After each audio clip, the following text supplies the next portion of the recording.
몇 년 좀 지난 일이긴 한데요. 이번에 설교 준비하면서 또 떠올라서 잠시 그 사건을 좀 나누도록 하겠습니다. 4년 전인 2017년 9월 중순에 아이만 내렸는데 출발한 버스 사건이라고 불린 그런 사건이 있습니다. 우선 이 사건이 발생한 날은 9월 11일 오후 6시 20분경이고 이제 내용은 이제 계속 제가 설명을 드리겠습니다. 이 사건을 버스 안에서 일어난 사건인데 최초 유포한 것은 당일 오후 6시 55분 47초예요. 기록을 보면은. 어쨌든 한 인터넷 커뮤니티에 그 버스 안에 있던 한 승객이 글을 올렸는데 그 내용이 그 버스 기사를 비난하는 것이었습니다. 이제 한 세 군데만 인용을 해보면요. 5살도 안 되어 보이는 여자아이가 내리고, 그러니까 엄마보다 먼저 내린 거예요. 그 다음에 아주머니가 울부짖으며 내려달라고 하는데 무시하며, 그러니까 아이만 내리고 엄마가 내리지 않았는데 버스가 출발한 것입니다. 그 다음 정거장에 이제 내렸습니다. 아주머니가 울며 뛰어나가는데 기사가 큰 소리로 욕을 하며, 이런 글이 이제 실려서 그 커뮤니티에서 그 글을 본 사람들이 이제 바로 서울특별시 운송사업조합의 홈페이지에 항의를 했습니다. 그래서 어느 정도까지 했냐? 다운이 될 정도로. 그 다음에 이제 그렇게 된 사건을 최초로 이제 정론지에서 보도한 것은 그 다음 날인 9월 12일 이제 이 인터넷 커뮤니티에 올린 글을 근거로 해서 공식적인 보도를 시작했습니다. 일이 굉장히 커진 거죠. 근데 그 다음 날 보도 내용이 좀 달라지기 시작했습니다. 서울시가 공식 조사에 들어가면서 최초 보도와는 다른 내용이 슬슬 올라오기 시작했는데요. 그 다음 날인 9월 14일, 즉 사건으로부터 3일 후에는 조사를 해보니까 발표된 내용은 아이는 5세가 아니고 7세였다. 저기 크죠? 2살 차이밖에 안 나지만 5세는 취학 전이고 7세는 초등학생이니까 이제 거기서 느껴지는 차이가 굉장히 큽니다. 그 다음에 출발 후에야 어머니가 소리를 지르기 시작했다. 출발 후에야, 그러니까 출발 전이 아니고, 그 다음에 기사는 욕을 하지 않았다. 이제 승객의 증언입니다. 그러면서 이제 아이 엄마에게 비난이 쏟아지기 시작했습니다. 아이가 버스 내릴 때 뭐 했냐, 이렇게요. 그 다음에는 이제 이 최초 유포자를 비난하기 시작했습니다. 제가 그때 봤을 때는 이 스마트폰으로 한 5면이나 되는 긴 장문의 사과의 글을 올렸어요. 잘못했다고. 그 다음에 이게 누구의 책임인가에 대한 기사가 이제 올라오기 시작했습니다. 언론사로부터. 이게 지금 이제 출구를 찾아야 되니까요. 그럼 이제 누구의 잘못인가? 우선 기사가 잘못했나?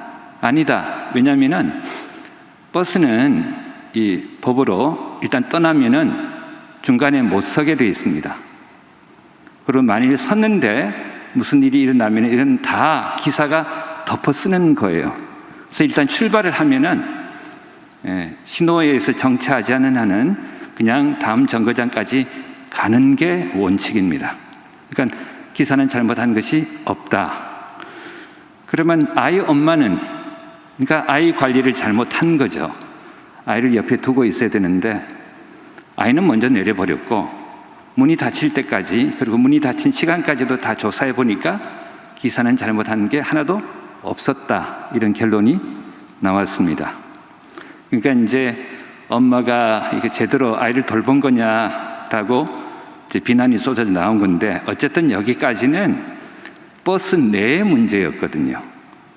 근데 이 최초 유포자의 글은 인터넷 커뮤니티에 올린 글을 통해 이 문제를 버스 밖의 문제로 만들었습니다. 근데 그 글을 보고 서울시 홈페이지에 항의한 사람들은 이 문제를 서울시의 문제로 만들었고, 그 다음에 이 사실을 확인하지 않은 채 보도한 언론, 매체는 이걸 전국의 문제로 만들어 버렸습니다. 자, 그러면 이제 누가 책임이 클까요?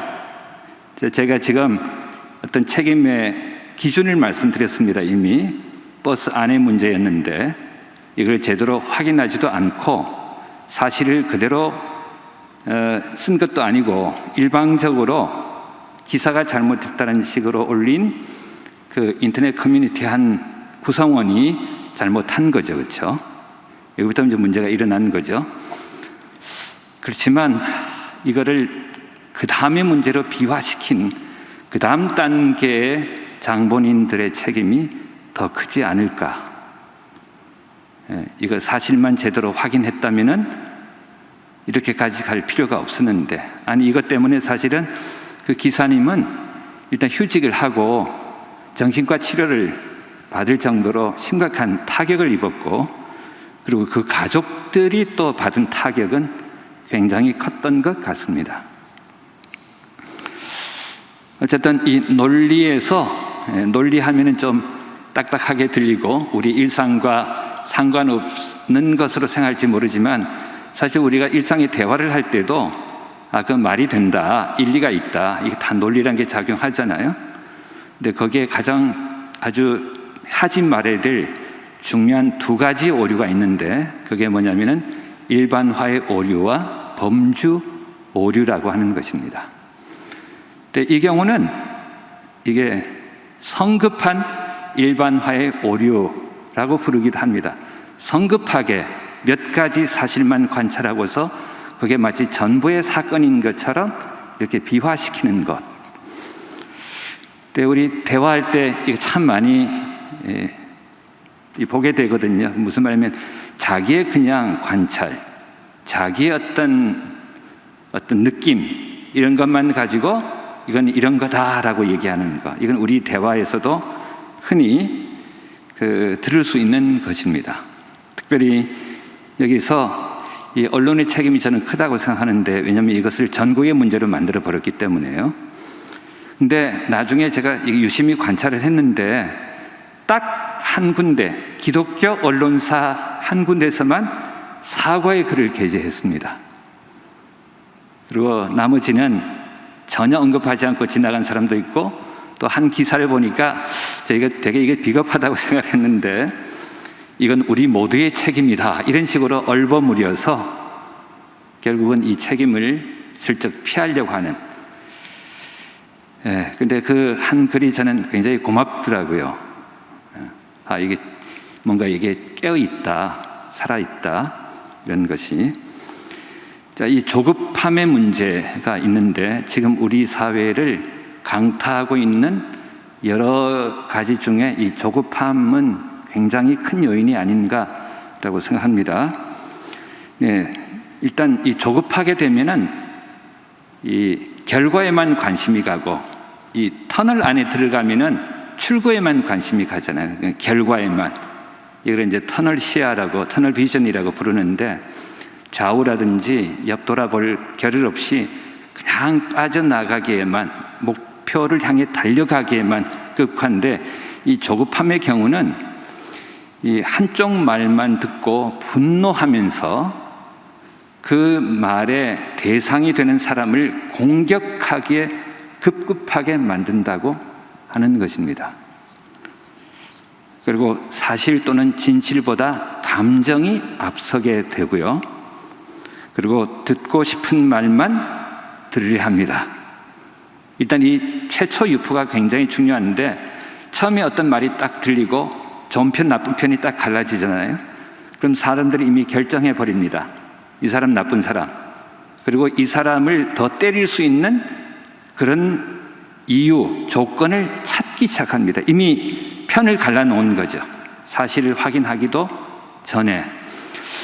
그래서 이게 저도 참 이런 면에서 뭐랄까, 이 감정 요동의 실수를 굉장히 많이 한 과거가 생각이 납니다. 그러니까 이건 제 문제이기도 합니다. 그러면서 이제 겪은 것이, 아무리 이 사람 말을 듣고 그게 쉽게 말해서 죽일 놈처럼 들려도 한 번 더 기다려야 된다. 좀 정보를 더 모아봐야 된다. 그러니까 내가 성급하게 분노해서는 안 된다. 그런 것을 저도 이렇게 경험을 통해서 이게 마음 깊숙이 깨달아온 과정이 있습니다. 이 조급함 때문에 상황 이해를 제대로 하지 못하고 공정한 관점을 가지지 못하고 그리고 문제의 핵심이 무엇인지를 알지 못하고 그 다음에 책임질 필요가 없는 책임져서는 안 될 사람에게 책임이 전가됩니다. 우리는 이것을 희생양이라고 부릅니다. 그리고 가장 큰 독소가 있는데요.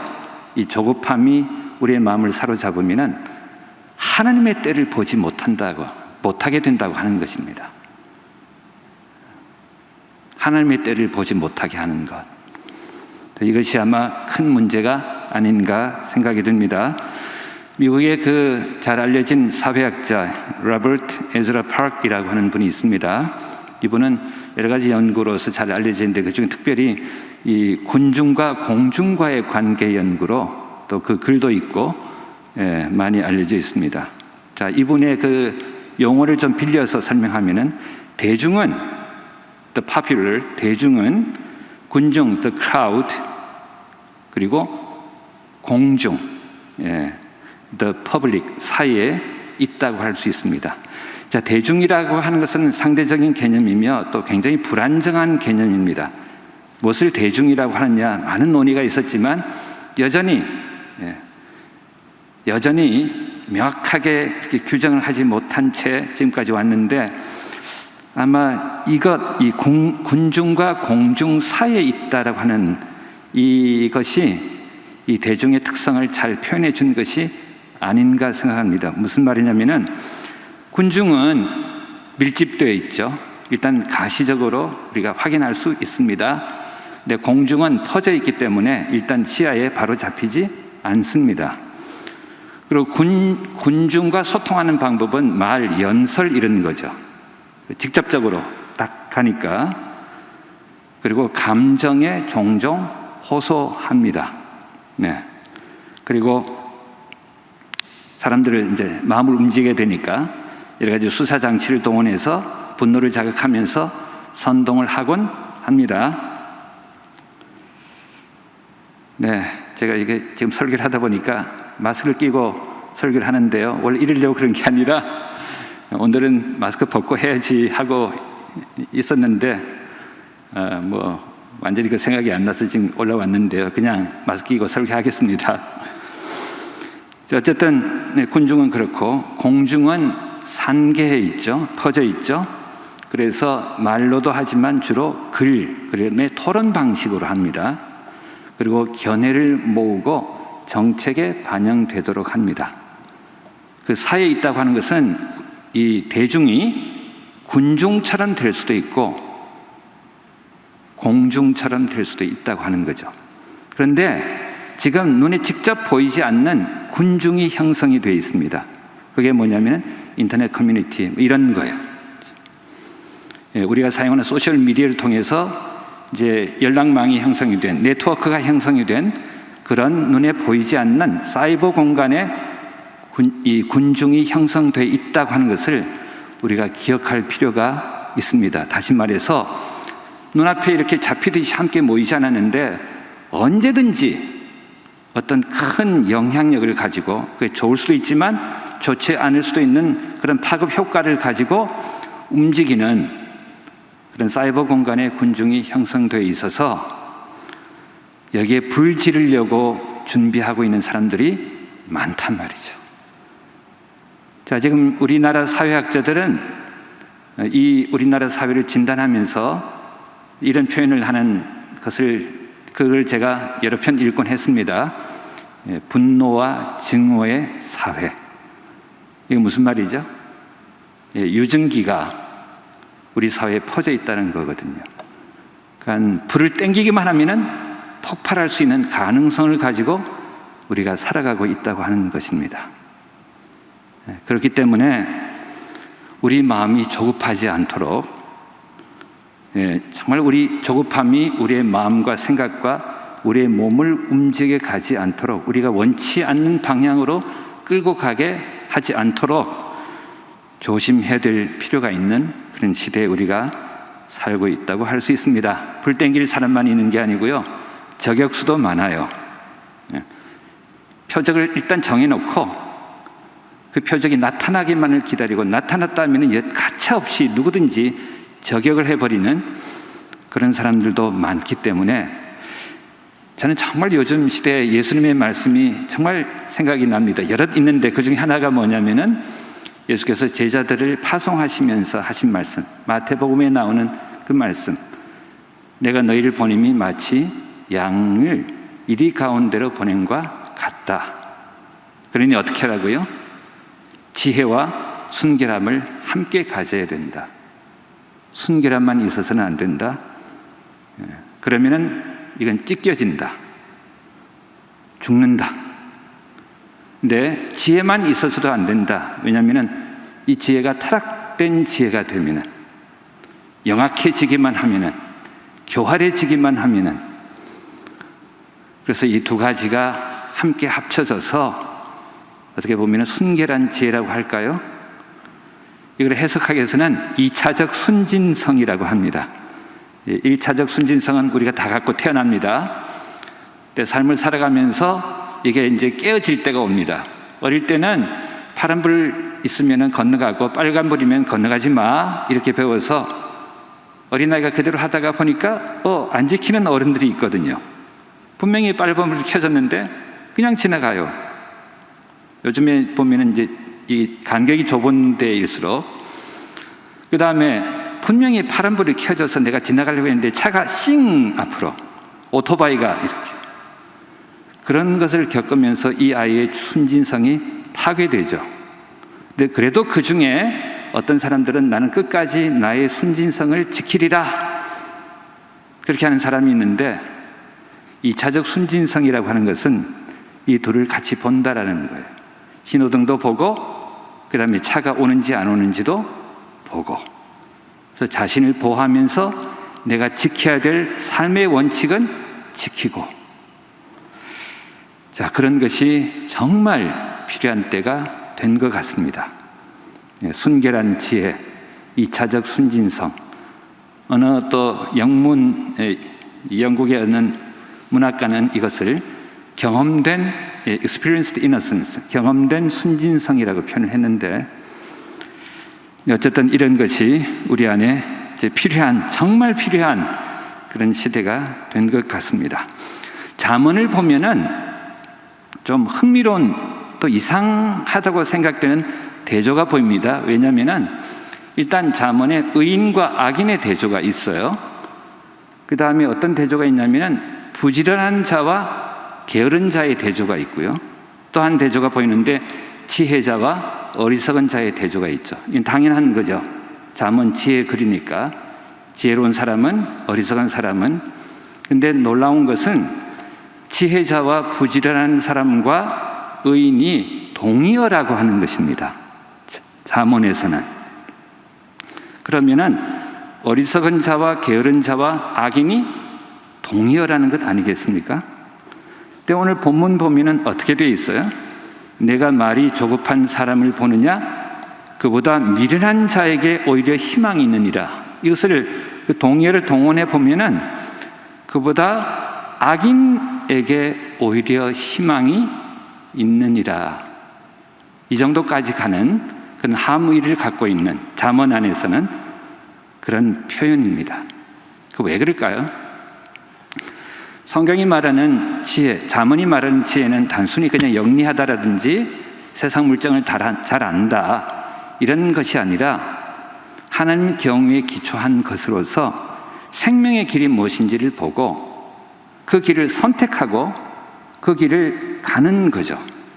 근데 그 과정에 장애물도 있고 어려움도 있어요. 근데 거기에 부딪히면서 그것을 감내하면서 통과해 가는 것입니다. 근데 그 통과해 가는데 그 길 가기를 멈추질 않아요. 늘 주시하고 살펴보면서 어떤 것이 내가 가야 될 바른 길인가를 살펴보는 것, 이게 잠언이 말하는 지혜고 부지런함인 것입니다. 다른 것은 열심히 하는데 이것에 대해서 게을리하는 것. 그래서 잠언이 말하는 것은 악인이라고 하는 것이죠. 자, 그렇다면은 우리가 마음이 조급하게 되면은, 조금 전에 제가 가장 큰 독소가 하나님의 때를 모르게 하는 거라고 말씀드렸죠. 그렇죠? 하나님의 길을 잊어버리게 하고, 왜냐하면 내 감정이 솟구치는 대로, 다른 사람들이 몰려가는 대로, 군중이 가자고 하는 대로 가게 되는 것이니까요. 이거는 정말 해서는 안 된다라고 하는 것입니다. 제가 그 20대 때, 지금 저희 교회이기도 합니다. 제가 이제 첫 교회이고 지금까지 교회인데, 교회를 다닐 때 그 교회 앞에 지나가는 버스가 세 가지가 있었습니다. 하나는 57번, 또 하나가 38번, 211번. 지금은 다 바뀌었습니다. 211번은 6211번이 되고 이런 식으로. 우리가 그걸 어떻게 불렀냐면은 57번은 5분 7초, 자주 오니까. 38번은 38분, 조금 덜 자주 오니까. 211번은 2시간 11분이라고 불렀습니다. 이거 정말 잘 안 왔기 때문에. 사실은 배차 간격이 그렇게 그런 게 아닌데, 요즘엔 전철이 생겨서 버스가 이렇게 지연되고 하는 일이 많지는 않잖아요. 근데 이 노선이 영등포, 사람 많은 데죠. 거쳐서 옥수동, 다 사람 많은 데죠. 그러다 보니까 거기서 차가 밀리고 사람 내리고 타는 데 밀리고 하다 보니까 잘 안 와요. 근데 이제 문제는 제가 노량진 본동까지 버스를 타고 왔다가 거기서 211번으로 갈아타야 되거든요. 근데 겨울에는 이 차가 정말 안 옵니다. 그래서 30분 기다리고, 그거 지금 한강교 하나만 건너면 되는데요. 근데 한강교가 꽤 멀기 때문에 그냥 건너기는 힘들고, 그 추운 겨울에 차를 탈 수밖에 없어요. 근데 30분 지나도 안 오고 45분 지나도 안 오고, 이거 안 오는구나. 그러면 그냥 건너가자, 다리 건너가고 있는데 211번이 씩 지나갑니다. 그럼 속이 뒤집어지죠. 근데 그거를 몇 번 반복한 다음에 건너려거든 빨리 건너가고, 기다리려거든 끝까지 기다려야 된다. 별거 아닌 경험 봤지만요, 제가 주님 안에서의 인내와 기다림을 배우는 한 조그마한 과정, 그 많은 과정 중에 한 부분이었습니다. 근데 지금도 잊혀지지가 않아요. 기다려야지, 내가 끝까지 기다려야지, 인내해야지, 알아봐야지, 이게 진실인가 사실인가. 그래서 저는 요즘도 이제 습관이 되어서 외신 보도가 국내 번역이 돼서 이렇게 실리잖아요. 그러면 추적을 한번 해봐요. 이게 정말 제대로 보도를 한 건가? 이 사실이 정말 이런 건가? 그러면 그게 저를 보호하는 길이고, 그게 제 말 때문에 또 요동을 칠 다른 사람들을 보호하는 길이기 때문에 책임이 있는 만큼. 그래서 어떤 때는 하루에도 10번씩 페이스북에 올라가서 글 쓰고 싶은 마음. 근데 그걸 누르고 그런 적이 정말 많습니다. 그래서 그 모든 것은 내가 잘했냐 할 말은 해야 되는데, 잘했다라기보다는 혹 제가 잘못 알고서 불을 지를 수 있을 가능성이 있으니까 될 수 있는 한 실수를 줄이자.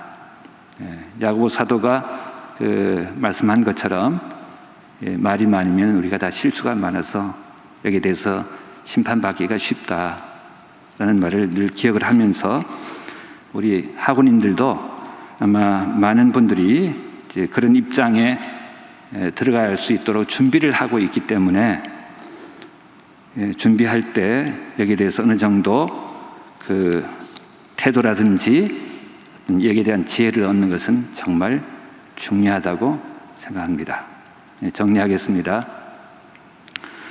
잠언 다음에 이제 전도사라는 글이 뒤이어서 나오잖아요.